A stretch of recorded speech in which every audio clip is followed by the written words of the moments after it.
Chapter 7 तोप गोले का भजन। कैम्ब्रिज वेधशाला ने 7 अक्टूबर के अपने यादगार पत्र में इस प्रश्न को खगोलीय दृष्टिकोण से देखा था। यांत्रिक दृष्टिकोण पर अभी विचार किया जाना बाकी था। तब व्यवहारिक कठिनाइयां अमेरिका के अलावा किसी अन्य देश के लिए दुर्गम लगती, लेकिन वहां उन्हें खेल के रूप में देखा गया।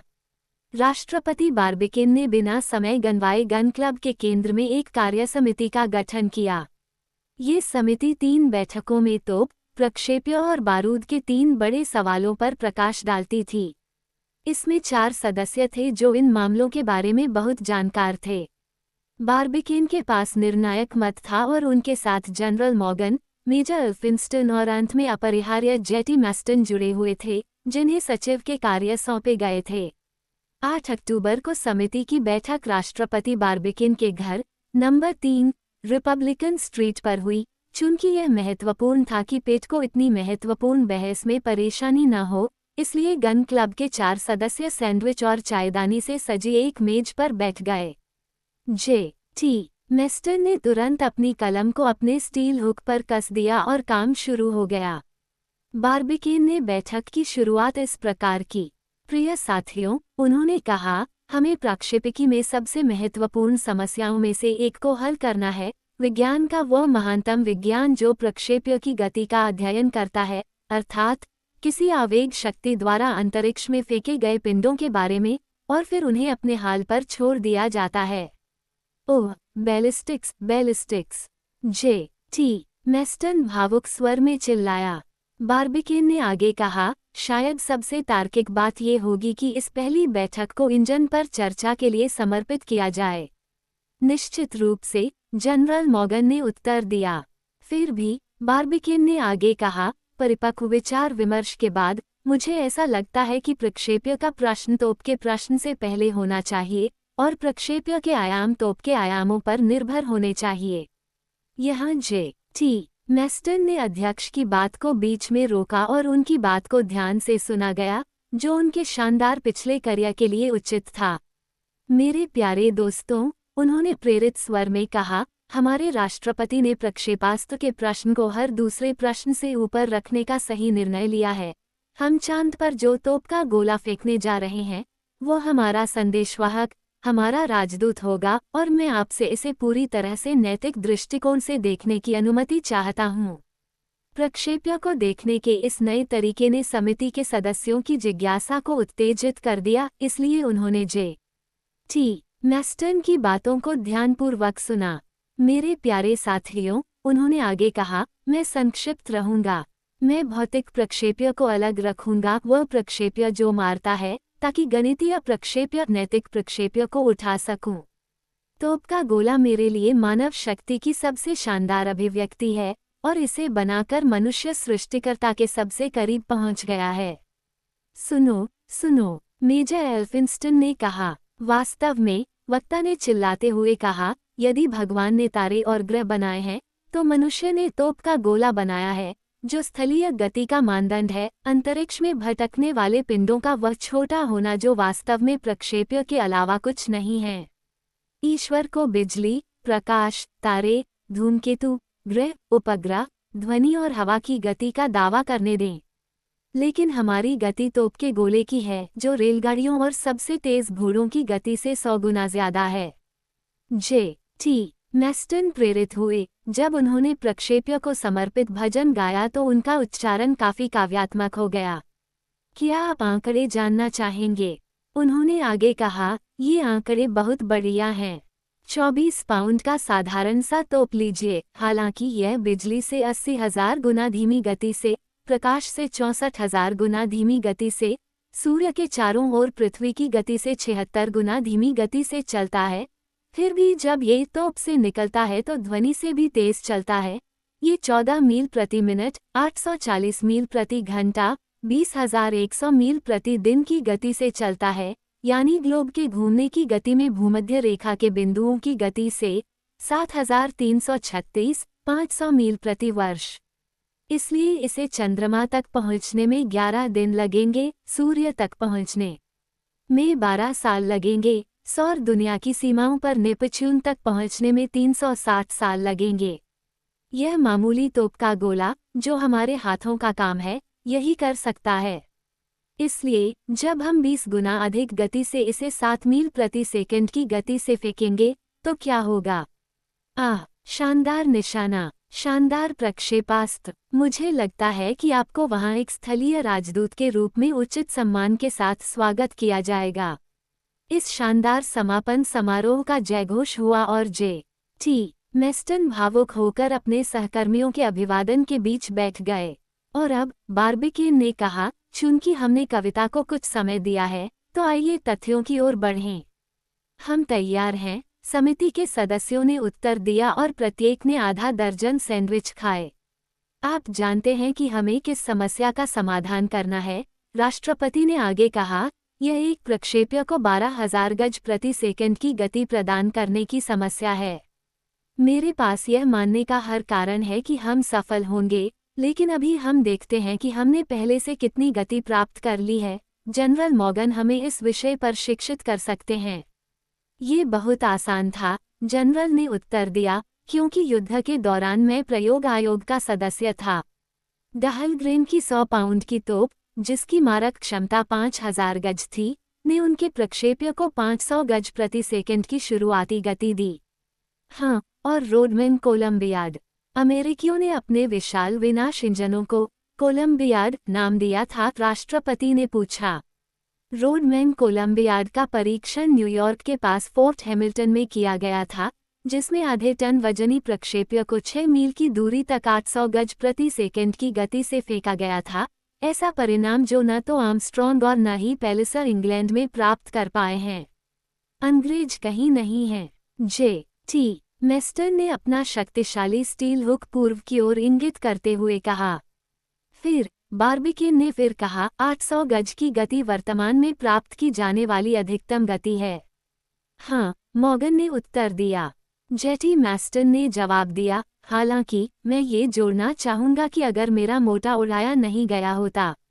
हाँ, लेकिन यह विस्फोट हो गया था, बार्बिकेन ने दयालु भाव से उत्तर दिया। हमें शुरुआती बिंदु के लिए 800 गज की गति लेनी चाहिए। हमें इस गति को प्राप्त करने के लिए इस्तेमाल किए जाने वाले साधनों की चर्चा अगली बैठक तक रखनी चाहिए। मुझे आपका ध्यान उन आयामों की ओर आकर्षित करने की अनुमति दे जो हमारे प्रक्षेप्य के होने चाहिए। बेशक यह आधे टन वजन वाले से बहुत अलग होना चाहिए। क्यों? मेजर ने पूछा। क्योंकि जे.टी. मेस्टन ने तुरंत उत्तर दिया, यह इतना बड़ा होना चाहिए कि चंद्रमा के निवासियों का ध्यान आकर्षित कर सके, यदि कोई हो तो। हाँ, बार्बिकेन ने उत्तर दिया, और एक और अधिक महत्वपूर्ण कारण से। क्या मतलब है तुम्हारा, बार्बिकेन? मेजर ने पूछा। मेरा मतलब है कि किसी प्रक्षेपास्त्र को भेजना और फिर उसके बारे में और न सोचना पर्याप्त नहीं है, हमें उसके पारगमन के दौरान उसका अनुसरण करना चाहिए। क्या? जनरल ने प्रस्ताव पर थोड़ा आश्चर्यचकित होकर कहा। निश्चित रूप से, बार्बिकेन ने उत्तर दिया, एक ऐसे व्यक्ति की तरह जो जानता था कि वो क्या कह रहा है, अन्यथा हमारा प्रयोग परिणामहीन हो जाएगा। लेकिन फिर, मेजर ने जवाब दिया, आपको प्रक्षेप्य को बहुत बड़ा आकार देना होगा। नहीं, कृपया मुझे अपना ध्यान दें। आप जानते हैं कि ऑप्टिकल उपकरणों ने बहुत अधिक पूर्णता प्राप्त कर ली है। कुछ दूरबीनें वस्तुओं को 6000 तक बढ़ा देती हैं और चंद्रमा को 40 मील की दूरी के भीतर ले आती हैं। अब उस दूरी पर 60 फीट वर्ग की वस्तुएं पूरी तरह से दिखाई देती हैं। दूरबीन की भेदन शक्ति में वृद्धि नहीं की गई है, क्योंकि उस शक्ति का प्रयोग केवल उनकी स्पष्टता के नुकसान के लिए किया जाता है, और चंद्रमा, जो केवल एक परावर्तक दर्पण है, दूरबीनों के लिए पर्याप्त तीव्र प्रकाश नहीं भेजता है ताकि वे उस सीमा से आगे वस्तुओं को बढ़ा सकें। ठीक है, तो फिर आप क्या करना चाहते हैं? जनरल ने पूछा। क्या आप अपने प्रक्षेप्य को 60 फीट का व्यास देने का इरादा रखते हैं? नहीं। क्या आप चांद को और अधिक चमकदार बनाने का काम अपने ऊपर नहीं लेंगे? हालांकि मैं हूँ। ये तो बहुत मजबूत है, मेस्टन ने कहा। हाँ, लेकिन सरल है, बार्बिकेन ने उत्तर दिया। अगर मैं उस वायुमंडल के घनत्व को कम करने में सफल हो जाता हूँ जिससे चंद्रमा का प्रकाश गुजरता है, तो क्या मैं उस प्रकाश को और अधिक तीव्र नहीं बना सकता? जाहिर है, उस नतीजे को पाने के लिए मुझे बस अपनी दूरबीन किसी ऊंचे पहाड़ पर स्थापित करनी होगी। हम ऐसा कर सकते हैं। मैं मान गया, मेजर ने जवाब दिया, तुम्हारे पास चीजों को सरल बनाने का ऐसा तरीका है। इस तरह से तुम क्या विस्तार प्राप्त करने की उम्मीद करते हो? 48,000 बार में से एक, जो चंद्रमा को केवल 5 मील के भीतर लाएगा और वस्तुओं को केवल 9 फीट के व्यास की आवश्यकता होगी। बहुत बढ़िया, जे.टी. मैस्टर ने कहा, तो हमारे प्रक्षेप्य का व्यास 9 फीट होगा।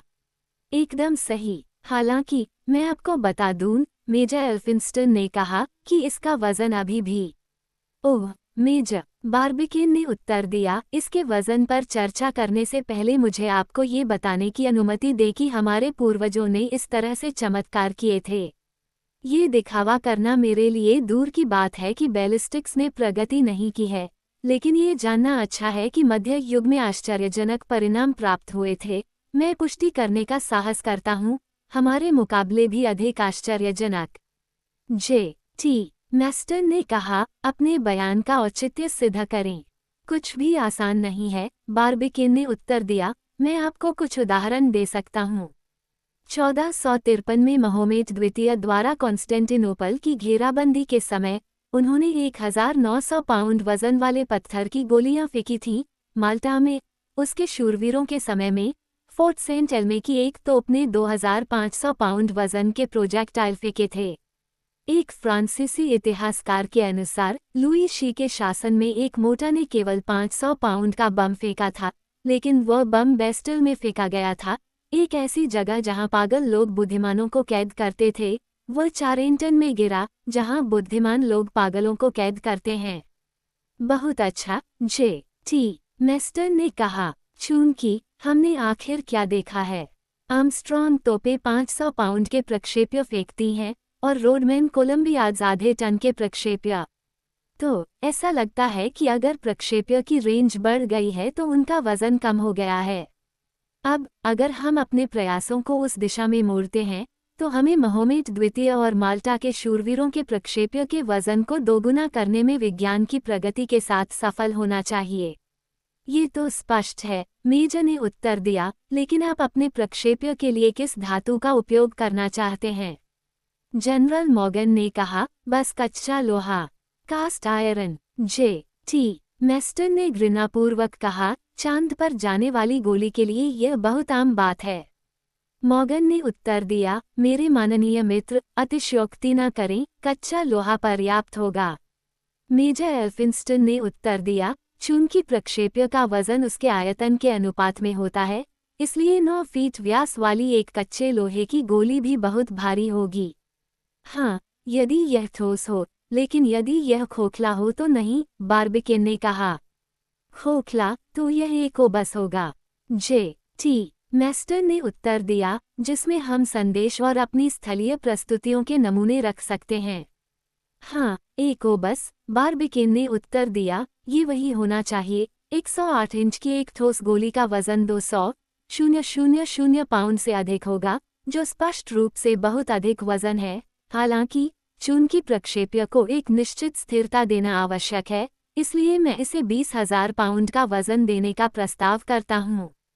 धातु की मोटाई कितनी होगी? मेजर ने पूछा। मॉर्गन ने कहा, यदि हम सामान्य अनुपात का पालन करें तो 800 इंच के व्यास के लिए कम से कम 2 फीट मोटी भुजाओं की आवश्यकता होगी। ये बहुत ज्यादा मोटा होगा, बार्बिकेन ने जवाब दिया, हमें कवच प्लेट को भेदने वाला प्रक्षेप्य नहीं चाहिए, इसे केवल पाउडर गैस के दबाव का प्रतिरोध करने के लिए पर्याप्त मजबूत पक्षों की आवश्यकता है। इसलिए ये समस्या है, केवल 20,000 पाउंड वजन करने के लिए लोहे के ओबस की मोटाई कितनी होनी चाहिए? हमारे चतुर कैलकुलेटर मैस्टन हमें तुरंत बता देंगे। माननीय सचिव ने उत्तर दिया, इससे आसान कुछ भी नहीं है।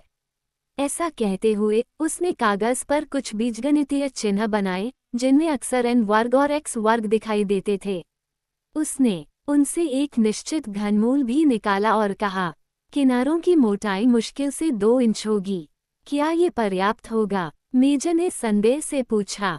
नहीं, राष्ट्रपति ने उत्तर दिया, बिल्कुल नहीं। तो फिर क्या किया जाना चाहिए? एल्फिंस्टन ने हैरान होकर पूछा। हमें कच्चे लोहे के स्थान पर किसी अन्य धातु का उपयोग करना चाहिए। पीतल, मॉर्गन ने सुझाव दिया। नहीं, वह भी बहुत भारी है और मेरे पास इससे भी बेहतर कुछ प्रस्तावित करने के लिए है। क्या? मेजर ने पूछा। एल्यूमिनियम, बार्बिकिन ने उत्तर दिया।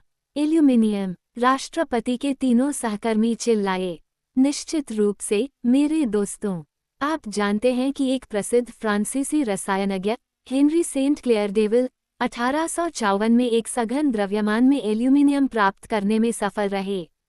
इस कीमती धातु में चांदी की सफेदी, सोने की अविनाशिता, लोहे की दृढ़ता, तांबे की गलना, कांच की हल्कापन है। इसे आसानी से गढ़ा जा सकता है और प्रकृति में बहुत व्यापक रूप से वितरित किया जाता है। क्योंकि एल्यूमिनियम अधिकांश चट्टानों का आधार बनाता है, ये लोहे से 3 गुना हल्का है और ऐसा लगता है कि इसे हमारे प्रक्षेप्य के लिए सामग्री प्रदान करने के लिए विशेष रूप से बनाया गया है। एल्यूमिनियम के लिए जयकार, सचिव चिल्लाया, जो उत्साह के क्षणों में हमेशा बहुत शोर मचाता था। लेकिन मेरे प्रिय राष्ट्रपति जी, मेजर ने कहा, क्या एल्यूमिनियम की कीमत बहुत अधिक नहीं है?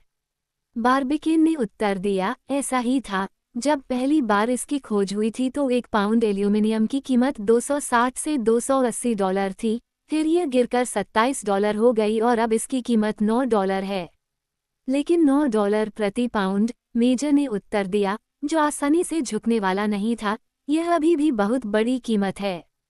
निस्संदेह, मेरे प्रिय मेजर, लेकिन पहुंच से बाहर नहीं। तो फिर प्रक्षेप्य का वजन कितना होगा? मॉर्गन ने पूछा। यह मेरी गणना का परिणाम है, बार्बिकिन ने उत्तर दिया। 108 इंच व्यास और 12 इंच मोटाई वाला एक प्रक्षेप्य अगर कच्चा लोहा से बना हो तो उसका वजन 67,440 पाउंड होगा। एल्यूमिनियम में ढाला जाए तो उसका वजन घटकर 19,250 पाउंड रह जाएगा। बिल्कुल सही, मैस्टन चिल्लाया, ये हमारे कार्यक्रम के लिए बिल्कुल उपयुक्त है। हाँ, मेजर ने उत्तर दिया, लेकिन क्या आप नहीं जानते कि $9 प्रति पाउंड की दर से प्रक्षेप्य की कीमत होगी? $1,73,050। हाँ, मुझे ये पता है, लेकिन मेरे दोस्तों, डरो मत, हमारे उद्यम के लिए पैसे की कमी नहीं होगी, मैं इसके लिए जवाबदेह हूँ। J.T. मैस्टर ने उत्तर दिया, इसकी वर्षा हम पर होगी। अच्छा, आप एल्यूमिनियम के बारे में क्या कहते हैं? राष्ट्रपति ने पूछा। समिति के तीनों सदस्यों ने उत्तर दिया, अपनाया गया। प्रक्षेप्य के आकार के बारे में बार्बिकिन ने फिर कहा, इसका कोई खास महत्व नहीं है, क्योंकि एक बार वातावरण साफ हो जाने पर यह खुद को खाली स्थान में पाएगा, इसलिए मैं एक गोल गेंद का प्रस्ताव करता हूँ, जो अगर चाहे तो खुद पर घूम जाएगी। इस प्रकार समिति की पहली बैठक समाप्त हुई। प्रक्षेप्य का प्रश्न निश्चित रूप से हल हो गया था और जेटी मैस्टन सेलेनाइट्स को एल्यूमिनियम की गोली भेजने के विचार से बहुत खुश थे, क्योंकि इससे उन्हें पृथ्वी के निवासियों के बारे में बहुत कुछ पता चल जाएगा।